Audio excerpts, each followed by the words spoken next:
G'day world, Chris Hogan coming to you live from Me Media Studio here at Burleigh Heads for episode 110 of Get Fact Up.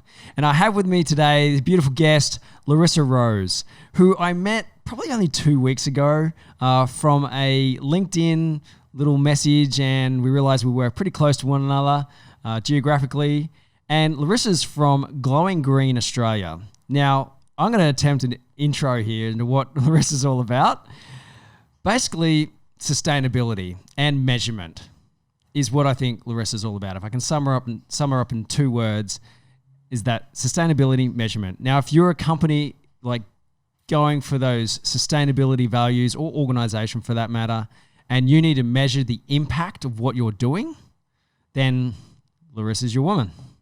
Well done. Is that all right? Yeah, I think you've capped that up pretty well, for sure. Cool. I could put some frilly lace around that as well. Let's do it. So can you explain, firstly, Glowing Green Australia, what it is you do, or maybe even what qualifications you have, or just pad that out a little bit for us? Yeah, absolutely. So I'm an environmental consultant and director for Glowing Green Australia. And we do 2 different parts in our business model. One is the environmental consultancy, all the stuff that you just talked about in respect to companies and businesses potentially looking at how they can progress with their sustainability, their operational cost, and what that means environmentally. And also a lot of companies that need to ensure that they're meeting environmental legislation rules and regulations. So we do that side. And then the other fun side of it is doing the environmental education. So we go in and embed environmental initiatives and programs a lot in schools, but also with a lot of businesses as well who want to teach about environment. Okay, so when it comes down to the rules, who's setting the rules here? Is this the company saying we want to be 100% sustainable or zero carbon footprint by 2050, and that's the rules they set for themselves? Or is it more so they've got an environmental impact study that's been done for their mining company and they have to make sure that they're not leaking any ugly stuff into the creeks? Yeah, absolutely. So there's 2 different ways, I guess, people define they're wanting to come to us and the services that we have. A lot of that is their own self-ownership within the company or the firm might want to look at the operational costs. What is that and what does that mean? How do we pull down and get less waste, less water, less energy? So let's look at that, and we do a bit of an audit and assessment, and that really helps support them with their future potential to do branding and market that. So we might get some baseline benchmark numbers for them, and then we start progressing across over the years, and then they can relay and talk back to that. So that's really great to see, and that's a big shift in the culture around people understanding and identifying every move and choice that they do has a significant impact. And then there's a normal regulation part like legislation and law as per Australian environment regulations and also Queensland, and then what we need to do here locally on building codes and that sort of work as well. Cool. Yeah. I really like the first part where you're saying you're analysing, how, or doing an audit on how they might be using or overusing some of the resources and not being 100% sustainable. And that really fits into, I guess, corporate values and sustainability values and also what we're involved in. So when we're going into a place, we're like trying to understand their values and their purpose and define that purpose with them. So I can see a real good fit there. We go, okay, this is, you have sustainability as a purpose or a value. Me personally, I do analytics on online, digital analytics and data. I don't go and capture the touchy-feely sort of, data. And that'd be where you would come in, I imagine. Yeah, and we really do, when we go in and see a business that wants to start making a shift and change, a self-ownership one, not one that's been driven by regulation or some sort of rule. It's really important to get into the crux of who they are and where they're at, and building that ethos and that vision, and looking at every business is different because they have a different narrative that they want to attach to it. Some are a little bit more economically orientated. Look, how do we start finding solutions that do minimise some of the costs that we're expending on certain parts? One of that might be simply on paper. like we're not doing too much on paper, or how do we reduce our water? And then there might be other businesses that look at it, well, they're driving purely on an environmental perspective straight away. And for them, the economic benefits are a secondary level because their ethos resonates quite a lot on that environment component. So yeah, it's really great. And it's like you're just shaping up, maneuvering it to sit. It's like a piece of Play-Doh and contouring it and how they want it to move and progress forward. So every job and business is different. And that's what I so love about it, is that capacity to really create that hook and that space for that business and that client to be able to take a really good ownership around what that is and what that means to them now, but also in the future. Yeah. Fantastic. And so are you seeing sort of wide-scale adoption here, or is it still, what sort of phase of the bell curve are we in? Are we in early adoption, innovation, early adoption, early majority? Where are we in the bell curve? Yeah, with a big trend that I'm noticing of lately within our business model on the environmental education side, which does pull down a lot on a lot of the schools.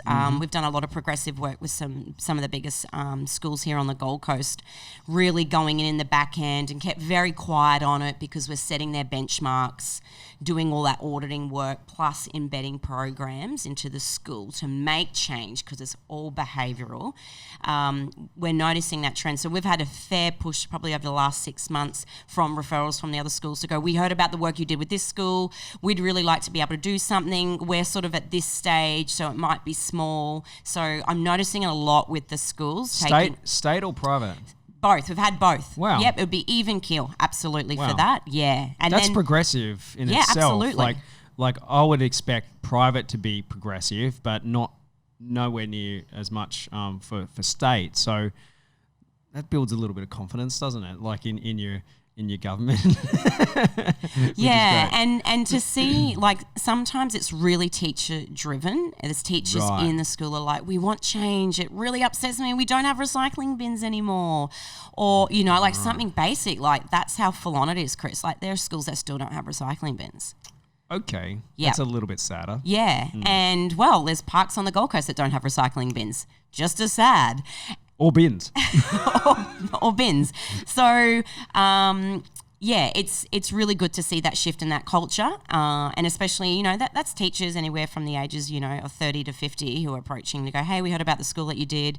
Could you do that? So, and then there's a lot of, principals that maybe sort of look at it economically and what's it going to cost for someone to come in and help, a third party come in and really help us take ownership on that.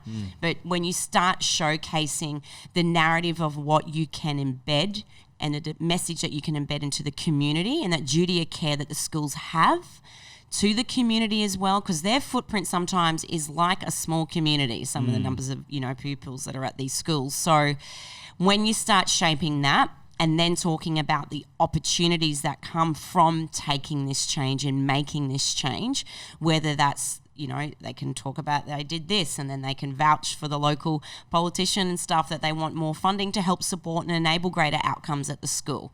That is how we do and mostly work a lot with that. So amazing. So given that industry, the education industry is on fire at the moment for you, what's business life like on the Gold Coast? What's the sentiment like? In environment, it's been up and down, I guess, at times, but I guess that could be where I'm going in my business as well and stuff like that. So as everyone knows, it's one of those fun rides when you start your own business and you do that whole entrepreneur scenario kind of dialogue. It's full on and it's foul. And it's hard. And it's fun too. And it's fun if we chuck another F in there. And it's, and my business has ebbed and flowed a lot. I was more of a mature age student doing my environmental studies in my late 20s. I started when I was like 29, 30. Already had 2 children at that stage. And then when I got through to my master's, I had my 3rd. So I sort of did a year or so break in the middle of my master's and then realised I wanted to hurry up and finish it. So through that period of time, I started my environment business, Glowing Green, in 2010. 10, and then it took off pretty quick actually while I was at university doing a few contracts that I'd gained, and then a lot of the schoolwork came on board, and I really started shaping out that model and approach of what I do in schools, and that sort of cultivated quite well. But you need to keep a lot of stamina and momentum, keep on going on it. So I've done this space of feeling like sometimes I'm crawling in the trenches, and the next minute I'm like, okay, I'm sort of in the meadow a little bit more, and the field's great, and then the next minute all of a sudden crawling through the trenches again. And I've made some decisions through that time as well to branch out and do something I really had my teeth into, which has been the renewable fuels space, and something I specialise a lot of my research in. So that deferred away from Glowing Green to some degree as well, and running another industry association and starting another industry body was absolutely a huge thing to do. And I was thinking, well, it'll be fine. I've got my environmental consultancy business. It's kind of good. I've got the float.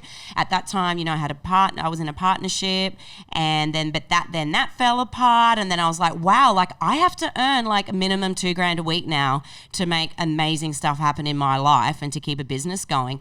Plus, I'm running an industry association on the smell of an oily biofuel rag. And then I was like, wow, Larissa, you've really not thought about some of these things that you're doing.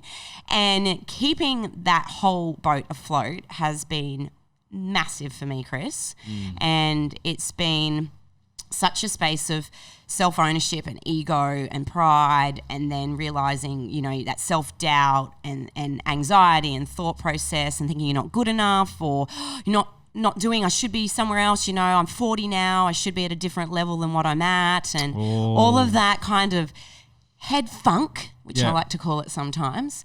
But, I've transitioned and understood that it's time for me to, I had to move away from the industry association and put full focus on Glowing Green Australia, because that is mine and that is it. And the energy embedded in the other one was not going to have as much return on investment as Glowing Green. So, I've been in the last year feeling like, okay, it's time to crawl out of the gravel and the trenches again, the valley of darkness, as I call it, and shoot through the other side, and really pull down on everything that I read and see. And I know, like, it's okay to know all this great, amazing stuff that you and I would be listening to all the time, but putting it in your tool belt and actually using that tool. Like, Larissa, sort your shit out today. You've got to, like, make some really great stuff happen this week. And swapping that narrative in those times when I felt like, oh my God, what am I doing? Yeah. I can totally empathise. Had similar challenges in my life, and I think you're trying to ride two horses. And as my mentor Lee Kelson and business partner in Beach City would say, to ride two horses you need two asses, and he doesn't know anybody with two asses. So it's proper difficult. You're swapping from one horse to the other constantly, and that means you're distracted 50% of the time. And so how's that going? How's the biofuels thing going, and how's Glowing Green going? Yeah, good. So I had to do a transition with that, and that was, you just nailed it. I kind of thought that it was possible to do, but I finally had to obviously hit the bottom for me, because I'm so stubborn sometimes. I'm like, no, I can do it, or make it happen. I can be really great at that. And I'm so optimistic and like, yep, I can just maneuver this. But really at the end of the day, that wasn't serving me well. I was actually not working to my full capabilities and my best that I could. And in turn, it caused a significant detriment on my own personal business model that I'd been doing since 2010, which at the end of the day, you don't own an industry association. You could have started it and you made it look great and it's pretty and you built the business model. But at the end of the day, I am just a director and I can fall off that. And then that's it. And it's gone. And then I've got Glowing Green. So I had to just get back to basics and look at that and realize what you said, you can't ride two horses. And I did that. And it's been, that's been over the last 6 months that transition's occurred, and I've stepped away from the directorship in the industry association and went, Larissa, it's okay. Like, it doesn't mean that you're not good enough, and just all that crazy narrative that goes on sometimes, which I didn't think I had. I didn't think I was harsh on myself, but it really surfaced a lot through that experience. And stepping away from that directorship, taking on something that was more digestible, a very small leadership role to look after renewable fuels in Australia, and went, yep, that fits much better into my capacity of being a single woman, with 3 children and trying to punch and push and do all the work building, profile building business, and then pull back to glowing green. So I can tell you right now, probably the month before I met you, I was doing I feel like I'm losing my shit and I'm crying and it's hard work and fire anxiety is like all-time high, and like shit, I used to wonder, like many years ago, to hear people say they're depressed, and I'd be like, oh, sort your shit out, like go do something great and rad and happy, go for a surf, go to the beach. Like I couldn't understand why you would be depressed. Couldn't understand it. I'm so with you on that one. And now I've been like, okay, yep, universe just slapped me in the face, so I can understand all these little things surface up. Yeah. So yeah, it's been really hard. I've just kind of really punched through a lot the last few months with understanding, what I needed to do a little bit more. And it's one of those things, sometimes you have to go through those really foul, tricky times. 100%. And then something you just pop out the other side.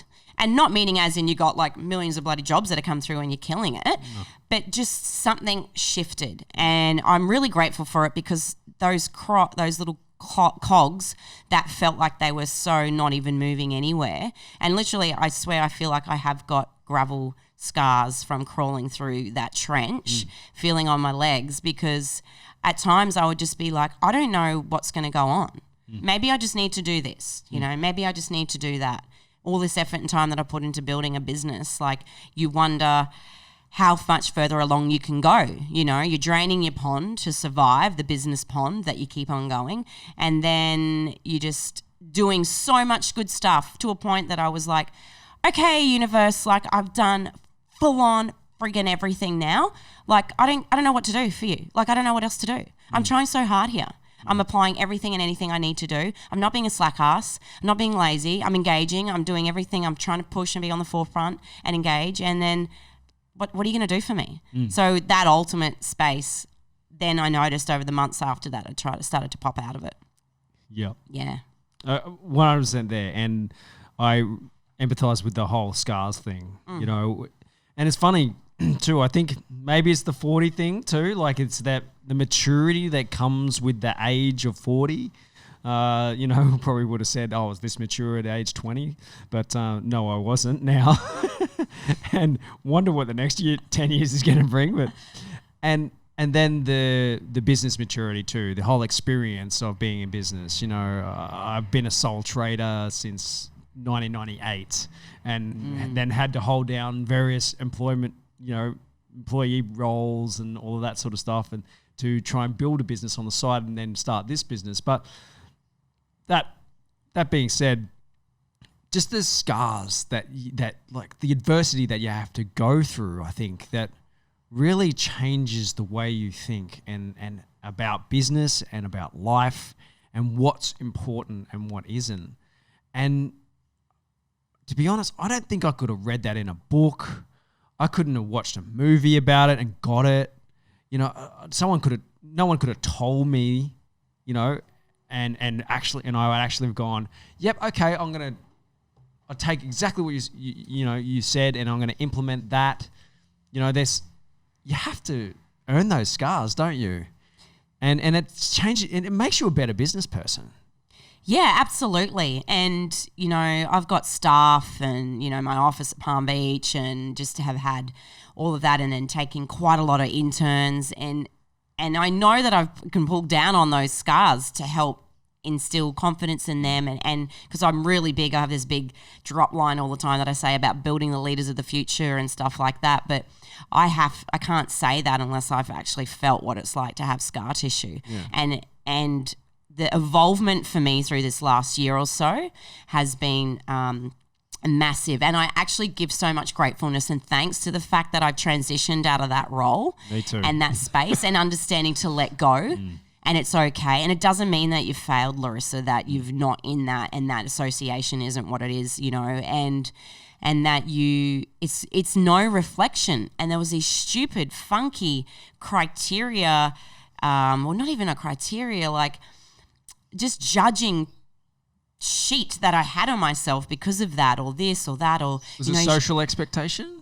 Yeah, and a little bit, and a lot of pride as well was attached. I didn't think I had that much pride, but whoa, by dang, did I have pride embedded in that role and that profile and that space and stuff and that work. And would you also term it ego a little bit too? Absolutely. Yeah, ego, absolutely. And so I've been actually learning how to process and digest that over those months, Chris. So that for me, I think, is what has been is the big one, is to go, it is okay to let go, because you know what, when I finally did let go, I had to go through that growth space. I released, and then I allowed more amazing rad stuff to happen and come in. Open-mindedness, right? Absolutely. Thinking much more limitless. Like, oh, if that goes, well, that's not going to happen and that. But Larissa, you're not even thinking abundantly and limitless like you say that you do and all the time. You're not even applying that principle right now, because you know that when you stop and let go and release and understand that's it, it's served its purpose, it's done what it's needed to do, it's shaped me to be the human that I am right now in the present moment.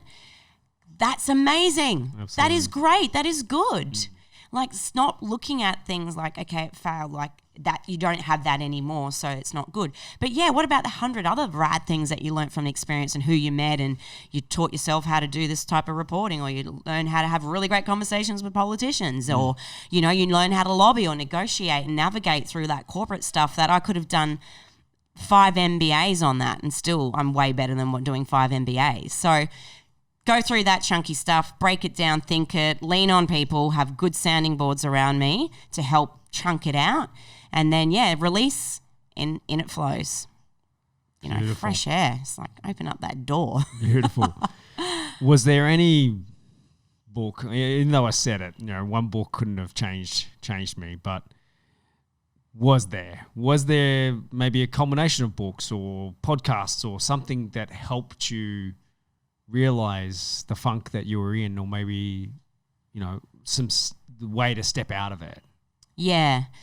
There's 2 really great podcasts that are great, which I love. One is Mark Rogues. He is in relationship, a gentleman in Canada. Amazing. And it just not skill setting you for your relationships and your capabilities to be able to be reflective and understand and do that growth and acknowledgement. You can apply that principle to going through everything. And another one's Brandon Dawson, who is in the States, and he's built some major big businesses, all the way from him being on a farm, a walnut picker. So I've really valued those. And one book that's pivotal for me that I always go and grab all the time is called Feel the Fear and Do It Anyway. And that book for me, probably about 15 years ago, was a catalyst. And I can't remember the author's name, but please Google it and find it. You'll see it. It's Feel the Fear and Do It Anyway. And it really just shakes you and challenges you. And I use that statement and saying of that book all the time, because it's so true. Like, Larissa, feel the fear and do it anyway. Like, go. So I'm grateful that I don't get too scared to do things, but I don't get too scared when I know they're going to be fun and exciting and good. But when you have to feel the fear anyway and make a decision that you know is got some detrimental level to it, that takes full conviction and action in the moment, you know. And whether that's to do with, you know, closing something down or acknowledging your business model's not working anymore, or letting go of a relationship that you've just realized is so toxic to you, it's not serving you well at all. Yeah, and that's maturity in itself, right? Yeah, self-worth and value, I think, really at the baseline of that, isn't it? Understanding your values has been a massive journey of mine, probably over the last, you know, few years. And if you've probably, you know, a few years back, actually, if you had just said to me, what's your purpose, I probably wouldn't have been able to answer that.